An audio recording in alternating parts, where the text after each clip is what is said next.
ഇന്നലെ നടന്ന ഒറ്റ ചർച്ചയിൽ സന്ദീപ് വാര്യർ ഉണ്ടാക്കിയ തരംഗം ചെറുതല്ല. മാതൃഭൂമി ന്യൂസിന്റെ സൂപ്പർ പ്രൈം ടൈം ചർച്ചയിൽ സന്ദീപ് വാര്യർ എന്ന രാഷ്ട്രീയ പോരാളി CPM-ന്റെയും മുഖ്യമന്ത്രി പിണറായി വിജയന്റെയും മുഖംമൂടി വലിച്ചു കീറുന്ന കാഴ്ചയാണ് നാം കണ്ടത്.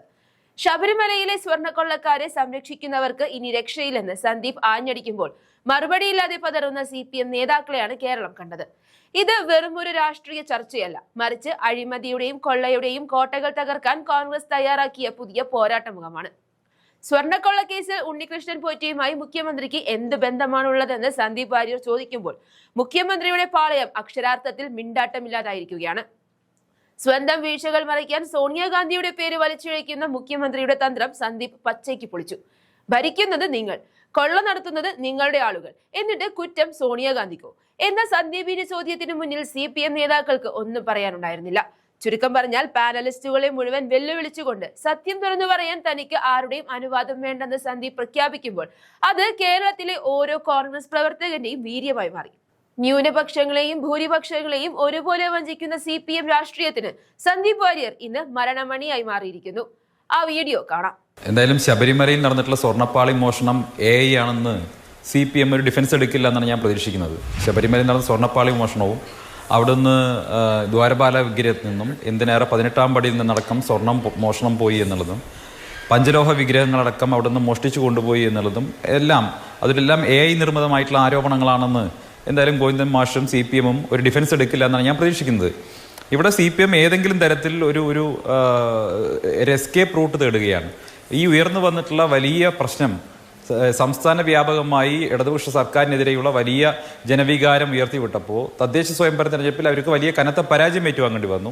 ആ കനത്ത പരാജയത്തിന് രക്ഷപ്പെടാൻ വേണ്ടി എങ്ങനെയെങ്കിലും ഒരു എസ്കേപ്പ് റൂട്ട് തേടുകയാണ്. അതിനപ്പുറം ഇതിലൊന്നുമില്ല. ഇവിടെ ആദ്യ ഘട്ടത്തിൽ കൊണ്ടുവന്ന ഡിഫൻസ് എന്തായിരുന്നു? സോണിയാഗാന്ധിയെ കണ്ടു എന്നുള്ളതായിരുന്നു. വളരെ ദുർബലമായിട്ടുള്ള ഒരു പ്രതിരോധമാണത്.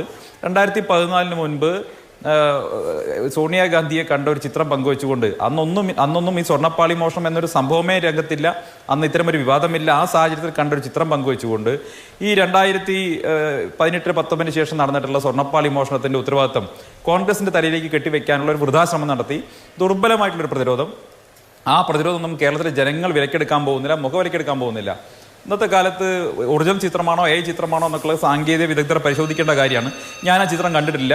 അത് AI ആണോ എന്ന് കണ്ടാൽ പോലും തിരിച്ചറിയാൻ നമുക്കൊന്നും സാധിക്കില്ല. കാരണം അത് AI നിർമ്മിതമാണോ അല്ലാത്തതാണോ യഥാർത്ഥമാണോ എന്നുള്ളതൊക്കെ അന്വേഷണത്തിൽ അതിന്റെ ഫോറൻസിക് പരിശോധന തെളിയേണ്ടതാണ്. അതിനു മുമ്പ് തന്നെ അത് AI ആണെന്ന് എങ്ങനെയാണ് നമ്മൾ മനസ്സിലാക്കുന്നത്? അതുകൊണ്ട് ഇത് AI ആണോ യഥാർത്ഥമാണോ എന്നൊന്നും നമുക്കറിയില്ല. പക്ഷേ മുഖ്യമന്ത്രിയും ഉണ്ണീഷൻ പോറ്റിയും തമ്മിൽ ഒരു സർക്കാർ പൊതുപരിപാടിയിൽ പങ്കെടുത്തു എന്നുള്ളതും ഉണ്ണീഷൻ പോറ്റിയിൽ നിന്ന് സർക്കാരിന് വേണ്ടി ഒരു വാഹനം മുഖ്യമന്ത്രി ഏറ്റുവാങ്ങി എന്നുള്ളതും വസ്തുതാപരമായിട്ടുള്ള കാര്യമാണ്. അതിന്റെ വീഡിയോ ദൃശ്യങ്ങൾ പുറത്തു വന്നുള്ളതാണ്.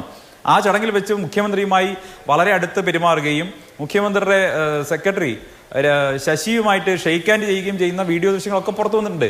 അപ്പം മുഖ്യമന്ത്രിയും ഉണ്ണീഷൻ പോറ്റിയും തമ്മിൽ ഒരു പരിചയമില്ലെന്നും ഒരു ചടങ്ങിൽ എപ്പോഴോ ഉണ്ണീഷൻ പോറ്റി വലിഞ്ഞു കയറി വന്നാണെന്നുള്ള രീതിയിലുള്ള അവരുടെ പ്രചരണമാണ് വസ്തുതാ വിരുദ്ധമായിട്ടുള്ളത്. ഉണ്ണീഷൻ പോറ്റി ഈ കാലഘട്ടത്തിൽ, അതായത് സ്വർണ്ണപ്പാളി മോഷണം നടന്ന കാലഘട്ടത്തിൽ CPM-ന്റെ സമുന്നതരായിട്ടുള്ള നേതാക്കൾ CPM ഭരിക്കുന്ന ദേവസ്വം ഭരണസമിതിയുടെ ഒത്താശയോടുകൂടി ഈ സ്വർണ്ണപ്പാളി മോഷണം ഉണ്ണീഷൻ പോറ്റിയുമായി ഗൂഢാലോചന നടത്തിയെന്ന് SIT ആരോപിക്കപ്പെടുന്ന കാലഘട്ടത്തിൽ, ആ കാലഘട്ടം ശ്രദ്ധിക്കണം, ആ കാലഘട്ടത്തിൽ മുഖ്യമന്ത്രിയും ഉണ്ണീഷൻ പോറ്റിയും ഒരു പൊതുപരിപാടിയിൽ, സർക്കാർ പരിപാടിയിൽ ഒരുമിച്ച് കണ്ടുവെന്നും ഉണ്ണീഷൻ പോറ്റിയിൽ നിന്നൊരു വാഹനത്തിന്റെ ചാവി ഏറ്റുവാങ്ങിയെന്നും പറയുമ്പോൾ ഈ ഉണ്ണീഷൻ പോറ്റിക്ക് ഇതുപോലെ ഇത്രയും വലിയ സുരക്ഷാ സംവിധാനങ്ങൾ Z+ കാറ്റഗറി സുരക്ഷയുള്ള മുഖ്യമന്ത്രി അടുത്ത് ഇതുപോലെ സർക്കാർ പരിപാടിയിലേക്ക് എന്തിന് അദ്ദേഹത്തെ വിളിച്ചുകൊണ്ടുവന്നു? എങ്ങനെയാണ് ഉണ്ണീഷൻ പോറ്റിക്ക് ഇത് കീ കൈമാറാനുള്ള സാഹചര്യം ഉണ്ടായത്? ഇതൊക്കെ വ്യക്തമാക്കേണ്ടത് സർക്കാരാണ്. ഇവിടെ പ്രതിരോധത്തിലായിട്ടുള്ളത് ഇടതുപക്ഷ സർക്കാരാണ്. ജനങ്ങൾ അവരെ ശിക്ഷിച്ചു ഈ തദ്ദേശ സ്വയംഭരണ തെരഞ്ഞെടുപ്പിൽ. അതിന്റെ ജാള്യത മറയ്ക്കാൻ വേണ്ടി ഒരു KPCC ഭാരവാഹിക്കെതിരെ ഒരു കേസ് എടുത്തുകൊണ്ടൊന്നും ആ ജാള്യൊന്നും മറയ്ക്കാൻ പറ്റില്ല. ശരി, ശ്രീ സന്ദീപ് വാര്യർ, ഇപ്പോ CPM-ന് എസ്കേപ്പ് റൂട്ട് തേടണം, അത് കോൺഗ്രസിന്റെ ചെലവിൽ വേണ്ടല്ലോ. ഈ ചിത്രം ആധികാരികമാണെന്ന് പരിശോധിച്ച് ഉറപ്പുവരുത്തി എന്ന് കോൺഗ്രസിന് അഭിപ്രായമുണ്ടോ? ഈ ചിത്രം എങ്ങനെ പങ്കുവെക്കപ്പെട്ടു എന്നുള്ളതിനെ സംബന്ധിച്ച് അദ്ദേഹം എന്ന് പറഞ്ഞത് ഇതിന്റെ ആധികാരികത ഉറപ്പാക്കിയതിനു ശേഷം പങ്കുവെച്ചു എന്നുള്ളതാണ്. ഇനി അതവിടെ നിൽക്കട്ടെ. നമ്മളോടൊപ്പം ശ്രീ N. സുബ്രഹ്മണ്യൻ ഉണ്ട്. അദ്ദേഹത്തോട് ഞാനത് ചോദിച്ചോളാം. പക്ഷേ സർക്കാർ പൊതുപരിപാടിയിലാണ് ഇവർ ഒരുമിച്ച് പങ്കെടുത്തത്. ഇപ്പൊ സോണിയാഗാന്ധിയുടെ സുരക്ഷയുമായി ബന്ധപ്പെട്ട് അങ്ങേക്ക് എന്തെങ്കിലും തരത്തിലുള്ള അത് കുറവായി പോയി എന്നുണ്ടോ? ഇല്ല. സോണിയാഗാന്ധിയാണ് എങ്കിലും മുഖ്യമന്ത്രിയാണ് എങ്കിലും വളരെ വലിയ സുരക്ഷാ ക്രമീകരണങ്ങളും സുരക്ഷാ മാനദണ്ഡങ്ങളും ഒക്കെ പാലിച്ചുകൊണ്ട് മാത്രമേ അവിടെ ചെല്ലാനും സന്ദർശിക്കാനും കഴിയുകയുള്ളൂ.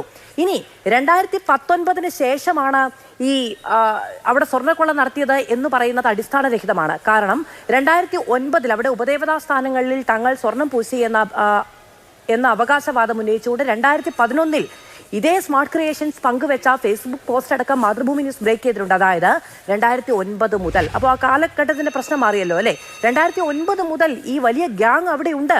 അവിടെ ഉണ്ടായിരിക്കുന്ന അട്ടിമറി, സ്വർണ്ണക്കൊള്ള, സ്വർണ്ണക്കടത്ത്, അതിൻ്റെയൊക്കെ റൂട്ട് ഇനിയും കിട്ടേണ്ടതുണ്ട്. ഇത് എന്തിന് കോൺഗ്രസിന്റെ ചെലവിൽ എന്നുള്ളതാണ്. നിങ്ങൾക്ക് എങ്ങനെയാണ് സോണിയാഗാന്ധിയുമായി കൂടിക്കാഴ്ച നടത്തി ചരട് കെട്ടിക്കൊടുത്തു തുടങ്ങിയ വാദങ്ങൾ വളരെ ദുർബലമാവുകയും മുഖ്യമന്ത്രിയോടൊപ്പം ഒരു പൊതുപരിപാടിയിൽ നിൽക്കുന്നു എന്നത് വലിയ ശക്തമായ വാദമായി മാറുകയും ചെയ്യുന്നത്? മാധു, ഇതിന്റെ സുരക്ഷയെക്കുറിച്ച് പറയേണ്ടി വന്നത് മുഖ്യമന്ത്രി തന്നെ സോണിയാഗാന്ധിയുടെ സുരക്ഷാ സംവിധാനത്തെക്കുറിച്ച് ചൂണ്ടിക്കാണിച്ചപ്പോഴാണ്. മുഖ്യമന്ത്രി വാർത്താ സമ്മേളനം നടത്തി എന്താ പറഞ്ഞത്? സോണിയാഗാന്ധിയെ പോലെ ഇത്രയും സുരക്ഷയുള്ള ഒരാളുടെ അടുത്തേക്ക് എങ്ങനെ ഉണ്ണികൃഷ്ണൻ പോറ്റിക്ക് എത്താൻ സാധിച്ചു എന്ന് ചോദിച്ചു. അപ്പം ന്യായമായും ശ്രീ പിണറായി വിജയന്റെ സുരക്ഷയും ശ്രീമതി സോണിയാഗാന്ധിയുടെ സുരക്ഷയും തമ്മിൽ ഞാനൊന്ന് താരതമ്യം ചെയ്തു. രണ്ടുപേർക്കും Z+ കാറ്റഗറിയാണ് രാജ്യത്ത് അനുവദിക്കപ്പെട്ടിട്ടുള്ളത്. മുൻ പ്രധാനമന്ത്രിയുടെ കുടുംബം എന്നുള്ള നിലയ്ക്ക് Z+ കാറ്റഗറി സുരക്ഷയാണ് ബഹുമാനിയായിട്ടുള്ള ശ്രീമതി സോണിയാഗാന്ധിയുടെ കുടുംബത്തിനുള്ളത്. അതേ സുരക്ഷാ സംവിധാനമാണ് മുഖ്യമന്ത്രി എന്ന നിലയ്ക്ക് കേരളത്തിലെ മുഖ്യമന്ത്രി ശ്രീ പിണറായി വിജയനും അനുഭവിച്ചു വരുന്നത്. അപ്പോൾ രണ്ടുപേരും ഒരേ സുരക്ഷാ മാനദണ്ഡ പ്രകാരം ഉള്ള VVIPകളായിരിക്കെ മുഖ്യമന്ത്രി പത്രസമ്മേളനം നടത്തി സോണിയാഗാന്ധിയെ സുരക്ഷയുടെ പേരിൽ പ്രതിക്കൂട്ടിലാക്കുമ്പോൾ ന്യായമായും അതേ സുരക്ഷാ സംവിധാനമുള്ള പിണറായി വിജയന്റെ ഒരു പൊതുപരിപാടിയിൽ എങ്ങനെ ഉണ്ണികൃഷ്ണൻ പോറ്റിയിൽ നിന്ന് ഈ ചാവി ഏറ്റുവാങ്ങി എന്നുള്ളത് കൂടുതൽ ഗൗരവതരമാണ്. ഒന്ന്, സോണിയാഗാന്ധിയോ അല്ലെങ്കിൽ സോണിയാഗാന്ധിയുടെ കുടുംബമോ ഈ ദേവസ്വം ബോർഡുമായി യാതൊരു തരത്തിലും ബന്ധമില്ലാതിരിക്കുകയും മാത്രമല്ല സോണിയാഗാന്ധിക്ക് ഇത്തരത്തിൽ ഒരു കാര്യത്തിൽ ബന്ധമുണ്ടെന്ന് CPMന്റെ നേതൃത്വത്തിന് പോലും സംശയമില്ലാതിരിക്കുകയും ചെയ്യുന്ന സാഹചര്യത്തിൽ സോണിയാഗാന്ധി എന്തിനാണ് ഇതിലേക്ക് വലിച്ചടയ്ക്കുന്നതെന്ന് ഇപ്പോഴും മനസ്സിലാകുന്നില്ല. അത് സാമാന്യ യുക്തിയല്ലേ? സോണിയാഗാന്ധിക്ക് ശബരിമലയിലെ സ്വർണ്ണപ്പാളി മോഷണവുമായി വല്ല ബന്ധമുണ്ടെന്ന് ചോറ് കഴിക്കുന്ന ആർക്കെങ്കിലും സംശയമുണ്ടോ? CPMന്റെ നേതൃത്വത്തിന് സംശയമുണ്ടോ? CPMന്റെ അഖില നേതൃത്വത്തിന് അങ്ങനെ ആരോപണമുണ്ടോ? മുതലുള്ള കാര്യങ്ങൾ പുറത്തു വന്നുകൊണ്ടിരിക്കുമ്പോൾ 2009 മുതൽ കോൺഗ്രസ് അധികാരത്തിന് പുറത്തൊന്നുമല്ല. അപ്പോ ആ ചിത്രങ്ങൾക്ക് ഉണ്ണികൃഷ്ണൻ പോറ്റി ഉദ്ദേശിക്കുന്ന ഒരു ഫലപ്രാപ്തി കൈവരിക്കാനുള്ള സാധ്യതകൾ അതിനിടയിൽ ഉണ്ടാകുന്നുണ്ട്. 2009 മുതൽ അവിടെ സ്മാർട്ട് ക്രിയേഷൻസ് അടക്കമുള്ളവരുടെ സാന്നിധ്യം ഉണ്ടായിരുന്നെങ്കിൽ അതിന് പിന്നാലെ വന്ന കോൺഗ്രസിന്റെ ഭരണകൂടങ്ങൾ, കോൺഗ്രസ് നിയന്ത്രിച്ചിരുന്ന ദേവസ്വം വകുപ്പ്, അതിന് കീഴിലുള്ള ദേവസ്വം ബോർഡ് തുടങ്ങിയ ഇടങ്ങളിലൊക്കെ ഈ ചിത്രം ഉപയോഗിച്ചുകൊണ്ടുള്ള അനധികൃതമായ ഇടപെടലുകൾ ഉണ്ടായിട്ടുണ്ടോ എന്നുള്ള ചോദ്യം സ്വാഭാവികമായും ഫേസ് ചെയ്യേണ്ടി വരും. ഞാൻ അങ്ങയിലേക്ക് വരാം. ശ്രീ N. സുബ്രഹ്മണ്യൻ, അങ്ങേക്ക് കേൾക്കാമോ? അല്ല, ഒരു സെക്കൻഡ്, അതിന് മറുപടി പറയട്ടെ. ഒരു മിനിറ്റ്, ഞാൻ വരാം സന്ദീപ്. ശ്രീ N. സുബ്രഹ്മണ്യൻ, അങ്ങേക്ക് കേൾക്കാമോ? പറഞ്ഞ കാര്യത്തിൽ മറുപടി പറഞ്ഞിട്ട് പോയിക്കോ. ശരി, സന്ദീപ് പറയൂ.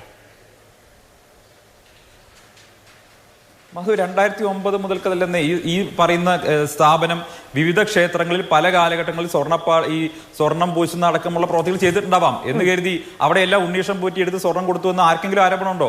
ഇവിടെ ഹൈക്കോടതിയിൽ മേൽനോട്ടത്തിൽ നടന്ന അന്വേഷണം ഇവിടെ കണ്ടെത്തിയതെന്താ? അവിടെ ഒന്നും നിങ്ങൾ ഈ പറയുന്ന മാതൃഭൂമി നടത്തിയിട്ടുള്ള അന്വേഷണത്തിന്റെ ഭാഗമായിട്ടുള്ള ഒരു കാര്യം ഇതുവരെ കണ്ടെത്തിയിട്ടില്ല. അങ്ങനത്തെ ഒരു ആരോപണം പോലും ആരും ഉന്നയിച്ചിട്ടില്ല. ഇപ്പൊ 2009 സ്മാർട്ട് ക്രിയേഷൻസ് അവിടെ സ്വർണം പൂശി എന്ന് കരുതി 2009 മോഷണം നടന്നു എന്ന് ആരെങ്കിലും പറഞ്ഞിട്ടുണ്ടോ? അങ്ങനെ ആക്ഷേപമുണ്ടോ? വെറുതെ അങ്ങ് പറയല്ലേ. അല്ല, ഈ സ്മാർട്ട് ക്രിയേഷൻസിന്റെ CEO ഇപ്പൊ എവിടെയാണ് എന്ന് അങ്ങേക്ക് അറിയാമോ? സ്മാർട്ട് ക്രിയേഷൻസുമായി ബന്ധപ്പെട്ട വലിയ തരത്തിലുള്ള ആരോപണങ്ങൾ ഇതിനു മുൻപ് തന്നെ ഉണ്ടായിരുന്നു.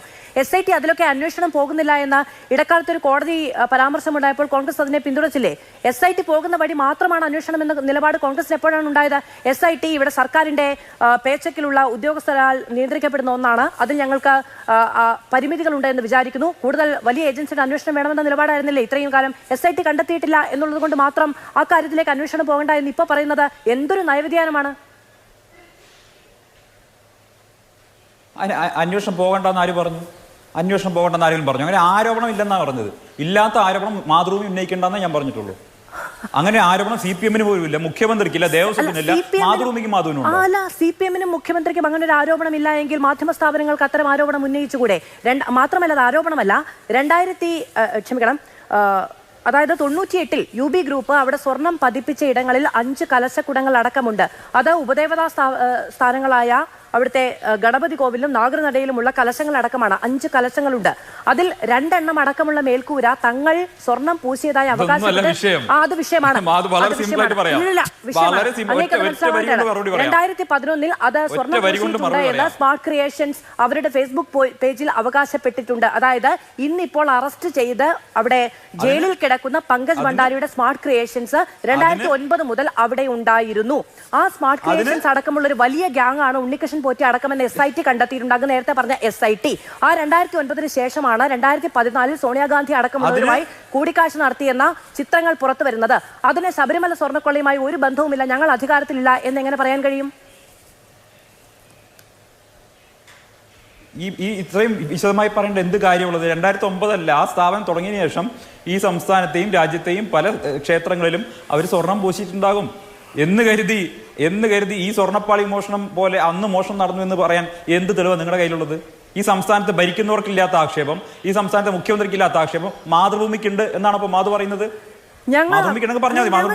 വളരെ ദിവസങ്ങൾക്ക് മുൻപ് അതിലെങ്ങനെയാണ് അതിൽ രാഷ്ട്രീയ ആരോപണം ഞാൻ എന്താണ് ഉന്നയിച്ചത്? ഞാൻ എന്ത് രാഷ്ട്രീയ ആരോപണം? മാതൃഭൂമി അങ്ങനെ ആക്ഷേപം ഉന്നയിച്ചിട്ടില്ല. അവര് ഒരു സ്ഥാപനം നിലയ്ക്ക് പല ക്ഷേത്രങ്ങളിലും പല പരിപാടി ചെയ്തിട്ടുണ്ടാവുന്നേ. നമ്മളിപ്പോ ശബരിമല സ്വർണ്ണക്കൊള്ളയുമായി ബന്ധപ്പെട്ടാണല്ലോ അത്തരം വാർത്തകൾ സ്ഥലങ്ങളിൽ മുഴുവൻ അങ്ങാണ് 2014 ആക്ഷേപമില്ല.